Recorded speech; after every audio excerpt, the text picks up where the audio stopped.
is a socially constructed idea and has no genetic background, whereas culture or ethnicity is your culture and your background and your traditions, and they come from your family. So, from my understanding, what race is it's kind of like biologically, like what you are, more or less, like where you came from, racially. Whereas ethnicity is more kind of like how you identify culturally and what your past cultural experiences are. For me, because race and ethnicity are usually used pretty interchangeably, but I feel like technically race is a much broader term. While ethnicity is the differences between the cultures, but and then race is the genetic differences really for me.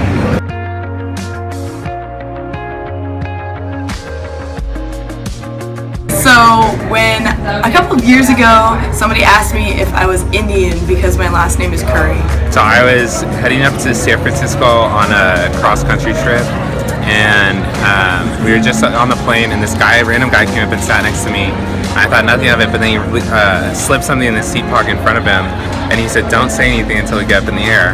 And I was like, alright, this is sort of creeping me out now, I don't know what this guy's doing and stuff like that.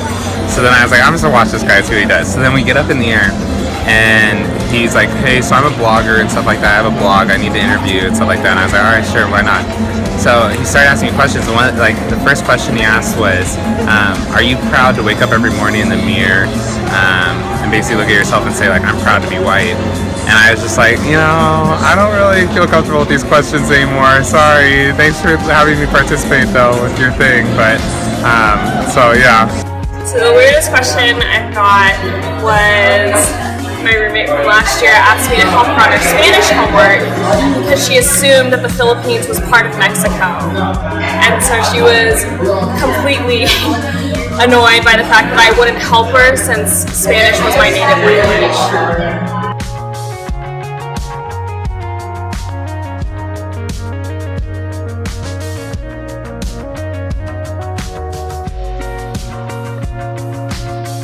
I feel when there's racism with African Americans, so that is more emphasizing if somebody was having to Asians or to other cultural ones.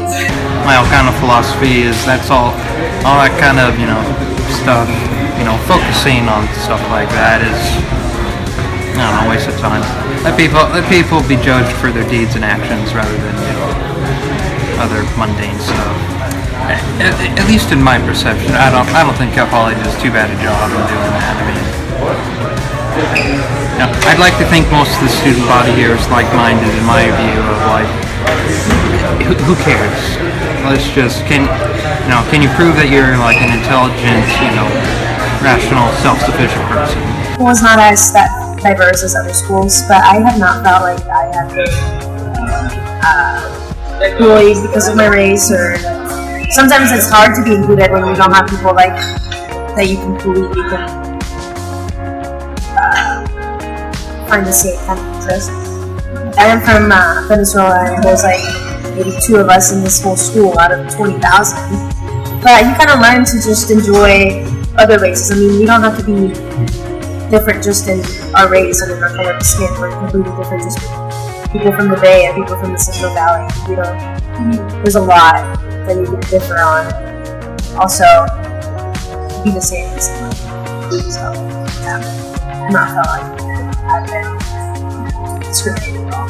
First, in answer to your question, we all would like to think that a university is a melting pot, but in reality it tends to be a stew.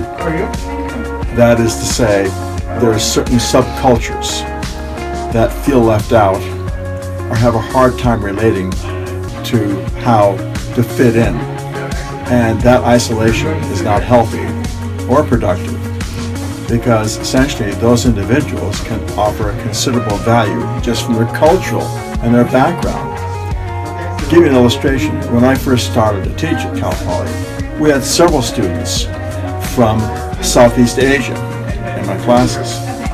They were great fun because they offered a perspective of how people in Asia, China, Japan, and basically Korea, as well as Vietnam, related to our thought process. They're really quite different. And that was an eye-opening experience.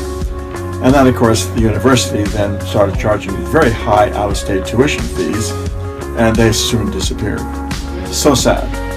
But, you know, college fees are something that the folks in the business said, well, we want to run, we have to pay our way here. And I disagree with that. I want to have diversity.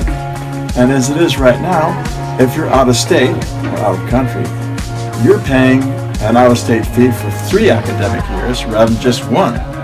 Why? No one wants to talk about that. In my 4 years here, I've done tons of work with racial diversity, etc. I've been involved in every Middle Eastern group here and the cross-cultural centers, etc. And I think the thesis that I've come up with at the end of this whole 4 years is that, I mean, sometimes it gets malicious here, but generally I feel like the populace is kind of like little kids. Like, that's how I describe them. Like, it's like when we had the MSA West conference, like, people would ask me, like, why are all these people here? And I'd say, like, oh, you know, they're Muslims from, like, a Muslim conference. And they just giggle and, like, run away. Like, it's like they're little kids who have never seen, like, a brown person before or a black person before. I just think it really is education. Some people are protective of their shelteredness, but it just seems like kind of like an uneducated campus to me. So I think that a lot of students on campus are aware that this is predominantly a white campus, and I think a lot of people are not necessarily like okay with it, but no one really wants to do anything about it. They just kind of accept it as the way it is, which is, I think, unfortunate. And I know that the administration, president's office, have been doing a lot of work to try to combat that feeling and that atmosphere, and there are a lot of subcommittees and committees and stuff forming on a structural level to help promote student diversity and inclusivity and stuff like that, which hopefully will start getting conversations started and start getting some plans together about changing campus culture and, you know, the way that people perceive race and diversity on campus. But as it stands, I think there's a lot of work to do, and I think that a lot of students are going to need a little push to be able to really commit to making that sort of change.